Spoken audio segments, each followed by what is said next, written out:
Please join me in welcoming to the stage renowned author and senior national security correspondent for the Washington Times, Mr. Bill Gertz. Thank you all. Thank you. Welcome to this conference. We live in interesting times, and for missile defense, this is certainly a very interesting time. You know, I cover a lot of really interesting things, very dangerous things, and people often ask me, Bill, how do you sleep at night? And I say, I sleep like a baby. Go to sleep for 2 hours, wake up and cry. Go to sleep, wake up and cry. But actually, last month was an important career milestone for me. It marked 40 years of working for the Washington Times as a reporter, editor, and now national security correspondent. I've had a great career, and I'm still working after all that time, and there's one big secret I'd like to share. It's really a lot of fun to cover national security issues right now at this time. Obviously, China has been a main focus of my reporting.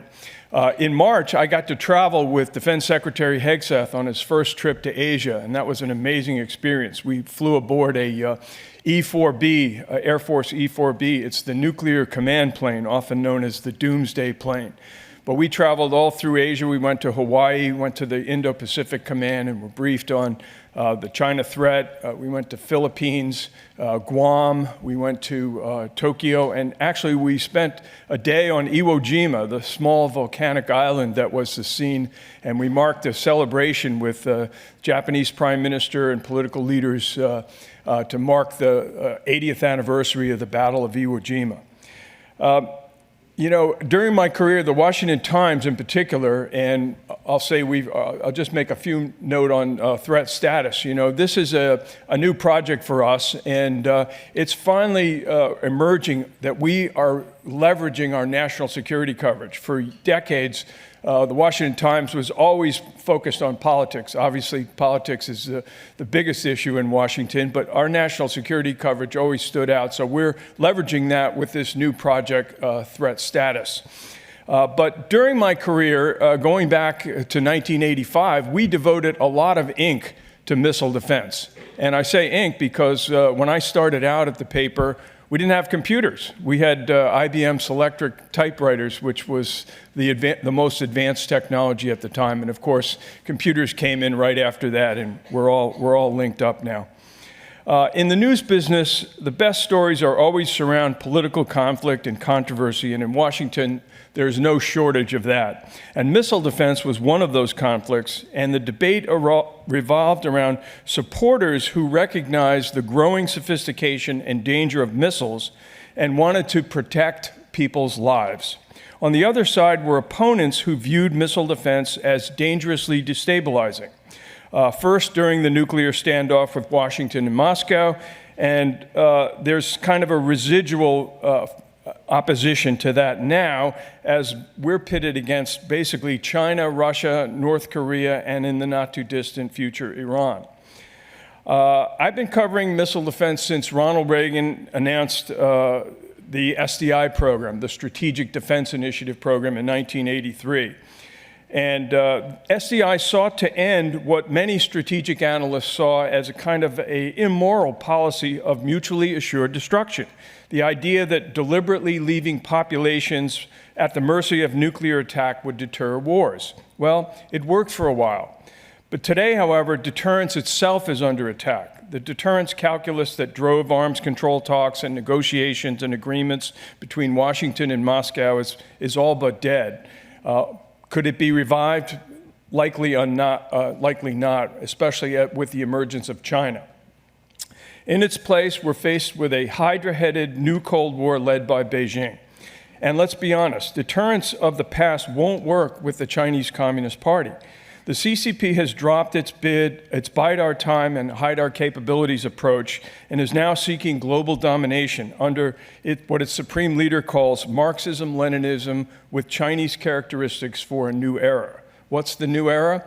It's basically a world where the United States is so massively weakened or taken over by Marxists that it can be easily bought and manipulated by the communist superpower with its emerging high-technology totalitarian powers.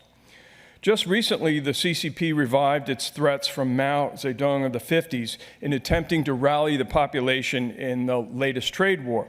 The revival of Mao is worth mentioning here because I note that Mao in 1957 told an Eastern European visitor, he said, "We have a very large territory and a big population. Atomic bombs could not kill us all. What if they killed 300 million of us? We would still have many people left." So you can see that the deterrence calculus, the idea of deterring nuclear powers, is really strained right now.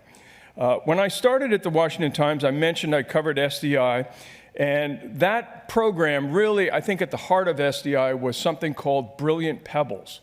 And this was a program that was developed by Lowell Wood and Edward Teller. Edward Teller, famous from the Manhattan Project and the development of the first nuclear devices. And they basically had the idea of putting a bunch of satellites over the Soviet Union that were able to fire kinetic pellets or missiles that would knock out Soviet missiles in the boost phase before they could release their multiple warheads. But that never happened. SDI basically was shelved during the George H.W. Bush administration when he basically reaffirmed the 1972 Anti-Ballistic Missile Treaty. That was really the greatest impediment, and it was actually the real core for the arms control advocates, for that side of the debate. Then under the Clinton administration, they really fought against Congress developing even short-range missile defenses. And of course, really, the missile threat really emerged in 1991. Another landmark time for missile defense was when an Iraqi Scud missile fired at the Dhahran barracks killed 28 U.S. troops and wounded 100. And we had Patriot missiles then, but the Patriot tracking system was so overworked that by the time they had 2 minutes warning, it was too late to help those. So that was another point where Congress really took the step of saying we really need developed missile defenses. So at that point, they kind of pushed for what they called short-range missile defense or theater missile defense. Again, the arms control community did not want to have strategic defenses against long-range missiles.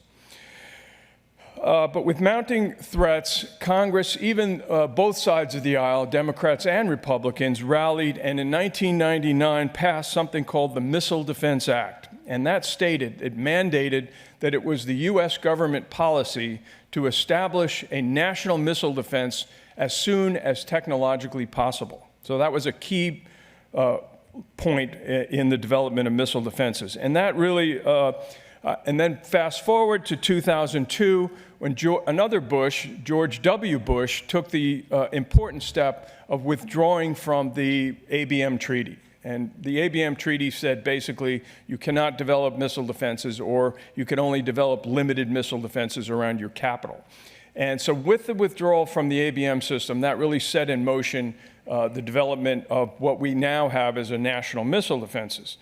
And we have right now a limited defense system against long-range missiles. They include 44 interceptors, most of which are at Fort Greely, Alaska. Then there's a couple at Vandenberg in California. But that whole system was designed basically to protect against a few North Korean missiles. It really will not defend against the massive Soviet and now Chinese missile forces, which are expanding rapidly in both size and in sophistication.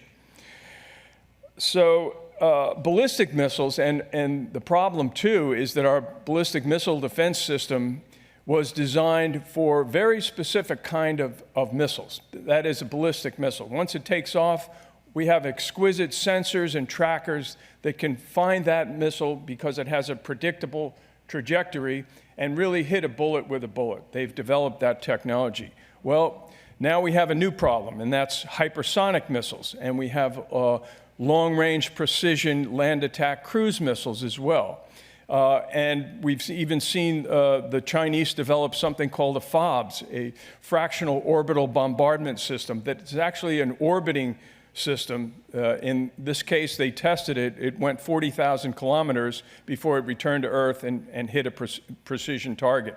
And the Russians are talking about developing a nuclear orbiting bomb, basically, which could have a number of applications. We don't know too much about it, but one is it could be a massive electronics killing electromagnetic pulse over an enemy territory.